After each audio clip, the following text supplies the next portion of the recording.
बिस्मिल्लाहिर्रहमानिर्रहीम। अस्सलाम वालेकुम। आज 11 अगस्त है और दिन है जुमेरात का। हम ये कह सकते हैं कि हुकूमत की उम्मीदों के चिराग रोशन नज़र आते हैं।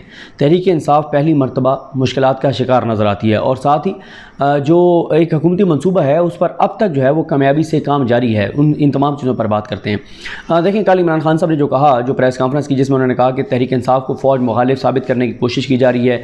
तहरीक इंसाफ जो मुल्क की सबसे बड़ी जमात है, इसमें कोई शक नहीं है। दूसरी इसमें राय नहीं है। जो चारों सूबों में है, जो गिलगित बल्तिस्तान में है, जो कश्मीर में है, जो तमाम सूबों में है, उस जमात को फ़ौज से लड़वाने की कोशिश की जा रही है। फ़ौज मुखालिफ उसको साबित करने की कोशिश की जा रही है, क्योंकि आप अगर पीपल्स पार्टी का देखते हैं वो अंदरूनी सिंध की हद तक महदूद हो गई है। अगर आप नून लीग को देखते हैं वो सेंट्रल पंजाब की पार्टी बनकर रह गई है। और सेंट्रल पंजाब में भी आप देख लें, तख्ते लाहौर, पंजाब का दिल लाहौर, जिसके ऊपर 70% बजट शरीफ ख़ानदान ने खर्च किया अपने दौर इक़्तिदार में, उस लाहौर से उनको शिकस्त हुई। 3 सीटें वो हार गए और चौथी के ऊपर भी तहरीक इंसाफ अब ये समझते हैं कि उनके उम्मीदवार की सिलेक्शन ठीक नहीं थी और वहाँ उन्हें किसी और को लड़वाना चाहिए था। वहाँ पर भी तहरीक इंसाफ अपने उम्मीदवार को ज़िम्मेदार ठहराती है कि उसकी वजह से हारे हैं, वरना चौथी सीट भी लाहौर की तहरीक इंसाफ जीत जाती। तो जो जमात, जो मुस्लिम लीग नून लाहौर की 3 सीटें हार गई है और इक़्तिदार होते हुए उसका कितना बुरा हाल होगा लाहौर में, वो आपको पता ही है। तो पहली बात ये कर लेते हैं कि ये मामला क्या है। कल फवाद चौधरी साहब ने एक और बहुत अहम बात की इमरान खान साहब के प्रोग्राम में। उन्होंने कहा कि जब इमरान खान वज़ीर आज़म थे तो उस वक्त ये कहा जा रहा था कि इमरान खान जो आर्मी चीफ़ हैं उनको डी नोटिफाई करने जा रहे हैं, उनको ओहदे से हटाने जा रहे हैं। ये बात बहुत ज़्यादा चली और फवाद चौधरी कहते हैं कि हमने 2 या 3 बार आर्मी चीफ़ से ये कहा कि आप तहकीकात करवाएं कि कहाँ से आपको ये रिपोर्ट्स आ रही हैं, कौन सी एजेंसी आपको ये रिपोर्ट दे रही है कि इमरान खान आपको डी नोटिफाई करने लगे। ऐसी कोई बात नहीं है। तो यानी फवाद चौधरी ये समझते हैं कि ये इमरान खान के वज़ीर आज़म होते हुए भी ये चीज़ें शुरू हो गई थी किसी तरह से, यानी ये तासुर दिया जाए कि इमरान खान आर्मी चीफ को हटा रहे हैं।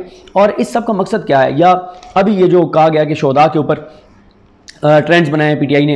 एक तो मैं हैरान हूँ, अहमद बिलाल महबूब साहब पढ़ी लिखी शख्सियत के मालिक हैं, मैंने ट्वीट भी किया था, हम उनसे सीखते हैं। अहमद बिलाल महबूब साहब जैसी शख्सियत, जो पढ़े लिखे बंदे हैं, वो भी जियो पर बैठ के कह रहे हैं कि तहरीक इंसाफ ने जो ट्रेंड बनाया है, जो ट्रेंड चलाया है फ़ौज के शोधा के ख़िलाफ़, उसका तहरीक इंसाफ को बहुत नुकसान होगा। अगर एक पढ़ा लिखा शख्स जो कि इंडिपेंडेंट होना चाहिए, हैं या नहीं अल्लाह की ज़ात बेहतर जानती है, जो इंडिपेंडेंट होना चाहिए, वो ये कह रहे हैं कि तहरीक इंसाफ ने शोधा के ख़िलाफ़ ट्रेंड चलाए हैं, हालांकि एक भी ट्रेंड शोधा के ख़िलाफ़ नहीं चला। 4-5 अकाउंट्स हैं, अभी तक टोटल 3 अकाउंट सामने आ चुके हैं। इतने दिनों में टोटल 3 अकाउंट सामने आ चुके हैं और उन 3 अकाउंट्स के ऊपर जो शोधा के हवाले से ट्वीट्स थी, 10 रीट्वीट भी नहीं थे किसी एक अकाउंट पर। वो ना तो तहरीक इंसाफ के कोई जिम्मेदारान हैं, ना अहदेदारान हैं, ना प्रोमिनेंट लोग हैं, और उनको जिस तरह से पूरी तहरीक इंसाफ पे डालने की कोशिश की गई, तयशुदा मनसूबे के तहत इस हुकूमत ने, इस इम्पोर्टेड हुकूमत ने, इस नून लीग ने और इन सारों ने, इन्होंने जो मनसूबा किया। और मैं ये समझता हूँ ये इन्होंने इतनी बड़ी ज़्यादती की हमारी हुकूमत ने, यानी हमारी जो वज़ीर इत्तलात हैं वो एक तरह की रियासत की तर्जमान है, रियासत की नुमाइंदगी करती हैं। हमारे वज़ीर दिफा, हमारे वज़ीर दाखिला, हमारे इवन के वज़ीर आज़म, इन सब ने प्रेस कॉन्फ्रेंसेस करके, ट्वीट्स करके, मीडिया के बयानात में क्या कहा। इन्होंने कहा कि तहरीक इंसाफ जो कि पाकिस्तान की सबसे बड़ी जमात है, तहरीक इंसाफ पाकिस्तान के शोधा के ख़िलाफ़ खड़ी हुई। और तहरीक इंसाफ की जो हमायत कितनी है वो मुझे बताने की ज़रूरत नहीं, 17 जुलाई को आपने देख लिया है। यानी पाकिस्तानी हुकूमत ने भारत को और पूरी दुनिया को ये मैसेज दिया कि खुदा ना खास्ता पाकिस्तान की कौम, पाकिस्तान के आवाम, पाकिस्तान के लोग, या पाकिस्तान की एक बड़ी जमात जो अक्सरियत में इस वक्त है, जिसके पास सबसे ज़्यादा वोट हैं, वो यानी पाकिस्तान के अवाम बड़ी तादाद में पाकिस्तान के शोधा के साथ नहीं खड़े हुए। सिर्फ इमरान खान को नीचा दिखाने के लिए आपने पूरी दुनिया को ये मैसेज दिया कि पाकिस्तानी कौम पाकिस्तान के शोधा के साथ नहीं खड़ी। हालांकि हर आंख अश्कबार थी, हर दिल दुखी था, हर शख्स अफसरदा था, हर शख्स गमगीन था। जो साने लसबेला हुआ, जनरल सरफराज और दीगर जो उनके साथ हमारे जवान अफसरान मौजूद थे जो शहीद हुए, हर पाकिस्तानी दुखी था, हर पाकिस्तानी दुआएं कर रहा था कि या अल्लाह को मौजज़ा हो जाए, जब वो लापता थे, या अल्लाह को मौजज़ा हो जाए, कहीं से वो आ जाएँ, वो ज़िंदा हों, वो खैरियत से हों। ऐसा नहीं है कि पाकिस्तान की कौम पाकिस्तान के शोधा के ख़िलाफ़ है। वो शख्स पाकिस्तानी तो क्या इंसान नहीं हो सकता, वो दरिंदा है। मैं तो इस हद तक कहूँगा कि उसके तो वो मुसलमान कैसे हो सकता है जो किसी शहीद की शहादत के ऊपर सवाल उठाए या उसको क्रिटिसाइज़ करे। तो ऐसे लोग अगर ऐसे हैं भी सही तो उनको लाएं सामने, गोलियां मारें, उनको लाएं और उड़ा के रख दें उनको, ऐसे लोगों को, लेकिन उनके साथ फिर उनको भी उड़ाएं जो पाकिस्तान के शोधा के खिलाफ साजिशें करते रहे, जो पाकिस्तान की फ़ौज को कमज़ोर करते रहे हैं, जो डॉन लीक्स करते रहे, जो मेमोगेट करते रहे, जो क्वेटा में खड़े होकर कहते रहे कि पाकिस्तान की दुश्मन पाकिस्तान की फ़ौज है, भारत की फ़ौज नहीं है, जो कहते थे कि पाकिस्तान की फ़ौज के जवान जब ऑपरेशन करते हैं तो वहाँ जाके ख़वातीन के कोई ज़्यादती का निशाना बनाते हैं, जो इतना कुछ ये सारों के बयानात कल इमरान खान साहब ने चलाए हैं, तो फिर इनके खिलाफ भी तो आप कार्रवाई करें ना। उनके खिलाफ कोई कार्रवाई नहीं है, वो तो आज इक़्तिदार में, जिनके बारे में प्रेस कॉन्फ्रेंस करके हमें बताया जाता था कि इनको पाकिस्तान के दुश्मन फंडिंग कर रहे हैं, वो आज पाकिस्तान के सारे हसास जो मालूमात हैं उन तक उनकी रसाई है। जिनके बारे में कहा जाता था कि इनकी खून में पाकिस्तान की दुश्मनी शामिल है, वो आज पाकिस्तान के करता धरता बने बैठे हैं। तो ऐसे नहीं हो सकता, ये हुकूमत जो कुछ कर रही है। अब ये वो वाला जो मामला था कि आर्मी चीफ को डीनोटिफाई करने लगे हैं, या ये वाला मामला जो है कि शोधा के खिलाफ है तहरीक इंसाफ, इसके 2-3 टारगेट हैं। इसका पहला, और मैं आपको एक और चीज़ की वजाहत कर दूं कि भारत ने भी पाकिस्तान के शोधा के खिलाफ ट्रेंड नहीं बनाया। यानी आप अंदाज़ा लगाएं, जो भारत हमारा दुश्मन है वहाँ से भी कोई ट्रेंड नहीं बना वो शोधा के खिलाफ। ठीक है, तो ये यहाँ पे अजीब सूरत हाल है कि पूरी पाकिस्तानी हुकूमत जो है वो दुनिया को बता रही है कि हमारी कौम जो हमारे शोधा के साथ नहीं खड़ी हुई। और सबूत क्या है? 3 अकाउंट्स, 2 या 3 अकाउंट्स, और उन अकाउंट्स के ऊपर उनके जो ट्वीट्स हैं 10-10 रीट्वीट भी नहीं थे जो उनके ट्वीट्स जिनको सामने लाया गया। अच्छा, ये भी वैसे पता नहीं होता कि खुद ही पहले ट्वीट करवाए जाएं और फिर तयशुदा भी ये गेमें होती हैं, जो भी है खैर। अच्छा, मैं तो ये कह रहा हूँ कि शोधा के खिलाफ ट्वीट्स करने वालों को मैं इस एक्सट्रीम का हामी हूँ कि उनको चौक चौराहे पर खड़े होकर गोली मारे और उल्टा लटका दे। मैं इस चीज़ का हामी हूँ। मैं तो ये समझता हूँ कि ये उनके साथ करना चाहिए, लेकिन क्यों नहीं किया जा रहा? क्यों उनको माफ़ कर दिया गया? क्यों उनके वीडियो पैगाम रिकॉर्ड करके चलाए गए? क्यों आपको उनसे इतनी मोहब्बत है? इस हुकूमत को उनसे इतनी मोहब्बत है? मारे ना गोलियां, उनको लटकाए ना, उल्टा लगाए ना फांसी। अगर फिर इमरान खान बोलेगे क्यों लगा रहे हैं, तो फिर इमरान खान जिम्मेदार है, फिर इमरान खान जिम्मेदार है। अगर इमरान खान उनको बचाता है तो आपने तो उनको बड़ा वीआईपी प्रोटोकॉल दिया, माशाल्लाह। कैमरा टीमें गई कैमरा, ये वो रिकॉर्ड ये वो, बड़ी आपने तो फिल्म बना के उनकी जारी किया है। ऐसे नहीं होता।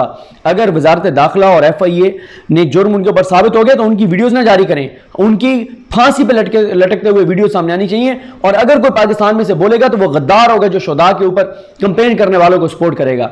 अच्छा, अब आ जाए जनाब, पहले वो वाला मामला कि आर्मी चीफ को डीनोटिफाई करने लगे हैं, फिर ये वाला मामला। इसके 2-3 टारगेट हैं। एक तो इसका टारगेट यह है कि फ़ौज के अंदर जो इमरान खान की हमायत है उसको कम किया जाए, और फ़ौज के अंदर मैसेज ये दिया जाए कि देखें इमरान खान फ़ौज का दुश्मन है और तुम ही फ़ौज में होते हुए इमरान खान की सपोर्ट कर रहे हो। दूसरा इसका जो मकसद है वो ये है, ये हुकूमत एक कानूनी रिक्वायरमेंट पूरी कर रही है। ये पॉइंट मेरी बात हो रही थी मलिका बुखारी साहबा से, उन्होंने ये पॉइंट दुरुस्त निशानदेही की। उन्होंने कहा जो सारा कुछ हो रहा है ना, ये सारा कुछ करने का मकसद यह है कि जब ये रेफरेंस भेजेंगे 17(2) के तहत, आर्टिकल 17(2) के तहत सुप्रीम कोर्ट को कि PTI को बैन करें, फॉरेन फंडेड पार्टी है, तो फॉरेन फंडेड पार्टी में आपने साबित करना होता है कि वो पार्टी अगर फॉरेन फंडिंग उसको हो रही है तो वो पाकिस्तान की सलमियत के खिलाफ कैसे है। तो ये बेसिकली उस कानूनी रिक्वायरमेंट को पूरा किया जा रहा है कि जनाब ये देखें, ये पाकिस्तान की फ़ौज के ऊपर, ये पाकिस्तान की शुदा के ऊपर कर रहे थे। तो ये इनका दूसरा जो है वो टारगेट है, ये उस कानूनी रिक्वायरमेंट को पूरी कर रहे हैं ताकि तहरीक इंसाफ के ऊपर पाबंदी लगे और इमरान खान डिस्क्वालीफाई हों। साथ इनका ना इस बार पूरी कामयाबी के साथ जो है ना इनकी पूरी मुहिम जारी है, और पहली मरतबा में तहरीक इंसाफ डिफेंसिव पे नजर आ रही है। उस पर भी मैं आगे चल के बात करता हूँ। इन्होंने पहले इन्हें पता था कि इलेक्शन कमीशन फैसला देगा, ये फैसला जाएगा सुप्रीम कोर्ट में। इन्होंने चीफ जस्टिस पाकिस्तान उमर बंदयाल साहब को स्कैंडलाइज किया, उन जजेस को स्कैंडलाइज किया जो इनके दबाव में नहीं आते, जिनके इनको पता है कि उनके साथ इनकी कोई बैकडोर राब्ते नहीं है, और इनकी कोशिश है कि उनके सामने केस ना लगे। कुछ और जजेस हैं, मोअज़्ज़ज़ जजेस हैं, उनके सामने लग जाए जिन्होंने इनके केसेस बंद किए हुए हैं, जिनका नून लीग ये समझती है कि वो उनके जजेस हैं, उनके हामी हैं, जिनका इनको पता है कि इमरान खान के खिलाफ कोई भी चीज़ उनके पास जाएगी तो इमरान खान के खिलाफ ही फैसला देंगे। तो ये चाहते हैं कि उनके पास लगे। इन्होंने सिस्टमैटिक तरीके से प्लानिंग के तहत, तयशुदा मनसूबे के तहत इन्होंने उन जजेस को स्कैंडलाइज किया।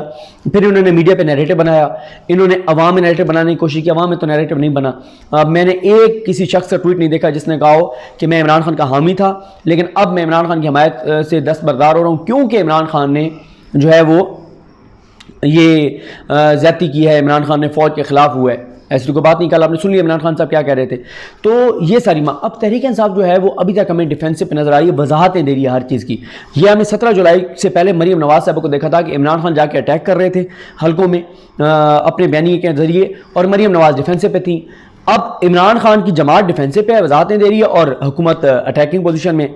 इमरान खान ने कल जो है वो हमें कहा था कि attack is the best form of defence, लेकिन उसके लिए कब क्या होता है कुछ नहीं कहा जा सकता। लेकिन इस वक्त तक जो है वो मैं आपको बता रहा हूँ कि तहरीक इंसाफ डिफेंसिव पर है। अच्छा, इसकी एक हिकमत अमली भी हो सकती है, चीज़ें ज़रा उन्होंने ठहर के, गौर करके, देख के, सोच के, समझ के वो कुछ करना जा रहे हैं।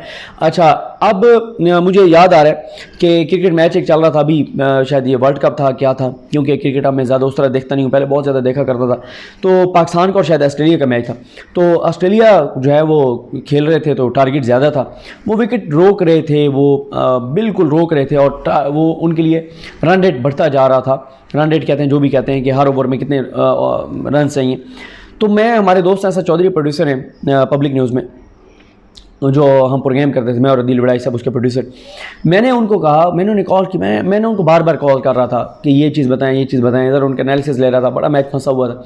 तो मैंने फ़ोन किया, मैंने कहा चौधरी साहब एक ही गल है, क्यों ये रोक रहे हैं विकेट थे, एक ही चक्कर की। उन्होंने मुझे कहा कि ये उनकी हिकमत अमली है कि वो रोक रहे हैं, और आप आगे देखेंगे इनके अंदर है, ये तगड़े हैं, ये एंड पे जाके बहुत मारेंगे और इन्होंने जीत जाने। और वही हुआ था, उन्होंने आगे जाके फिर चौके छक्के मारे और अच्छे खासे तेज़ से रन बनाए और जीत गए। तो यहाँ भी लगता यह है कि तहरीक इंसाफ जो बज़ाहिर हमें उनकी पूरे सार खामोशी नज़र आती है, जो डिफेंसिव पे हैं। कल जो हमने इमरान खान साहब से मुलाकात की, उसमें यही लगा कि इमरान खान को पता है कि क्या करना है। वो पहले ही कहते हैं कि माइंड गेम का मैं माहिर हूँ, मुझे पता है कब कौन सी चाल चलनी है। और कल उन्होंने कहा कि मैच दिलचस्प मरले में दाखिल हो गया, लेकिन बिल आखिर जीतना मैं नहीं है। तो अब क्या है उनकी हिकमत में, ये पता चलेगा। लेकिन इस वक्त तक आप देखिए कि कामयाब कैसे है हुकूमत, क्यों वो पूरी उम्मीद है कि कोई ना कोई इमरान खान के खिलाफ फैसला आ जाएगा। सुप्रीम कोर्ट में वो जा रहे हैं इमरान खान के खिलाफ, इलेक्शन कमीशन में 3-4 मामला उन्होंने उठा दिए हैं, हाई कोर्ट में इमरान खान के खिलाफ मामला हैं, FI में इमरान खान के खिलाफ मामला हैं, स्पीकर उनके खिलाफ रेफरेंस भेज चुका है। फिर इसी तरह से गिरफ्तारियां उनकी हो रही हैं, फौज मुखालिफ उनको साबित किया जा रहा है, पार्टी को तोड़ने की उनकी कोशिश हो रही है। शहबाज गिल गिरफ्तार हुए, शहबाज गिल, उसके बाद आपने एयरवाइज देखा बंद हुआ, अमाद यूसुफ गिरफ्तार हुए।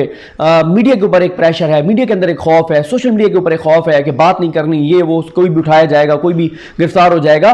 तो ये सारी चीज़ें बताती हैं कि हुकूमत ने बड़ी ज़बरदस्त प्लानिंग के साथ ये सारा कुछ किया है, और उस प्लानिंग में वो कामयाब नजर आते हैं। वो अटैकिंग पोजीशन में है, तहरीक इंसाफ डिफेंसिव पोजीशन में है, और तहरीक इंसाफ अभी तक कोई जवाबी तगड़ा वार जो है वो नहीं कर सकी। और कब वो तगड़ा वार करेंगे, कब होगा, ये ज़ाहिर है आने वाला वक्त बताएगा। लेकिन इस वक्त तक हुकूमत की चाल कामयाब है, हुकूमत की हिकमत अमली कामयाब है, उनका मंसूबा कामयाब है। वो हर तरफ से इमरान खान को घेर रहे हैं, और बल्कि घेर भी चुके हैं। अब इमरान खान इससे कैसे निकलते हैं, 13 अहम है, 13 को वो क्या खिताब करते हैं, और उससे भी ज़्यादा अहम है कि पंजाब में कार्रवाइयों के हवाले से क्या चीज़ें होती हैं। तो ये सारी चीज़ें आप देखते हैं इनके ऊपर क्या होता है, और जो भी इस पर सूरत हाल होगी इंशाल्लाह आपको जो है वो अपडेट करेंगे। मुझे अपनी दुआ में याद रखें। अल्लाह करीम हम सब का हमें नसरो। अल्लाह हाफ़िज़।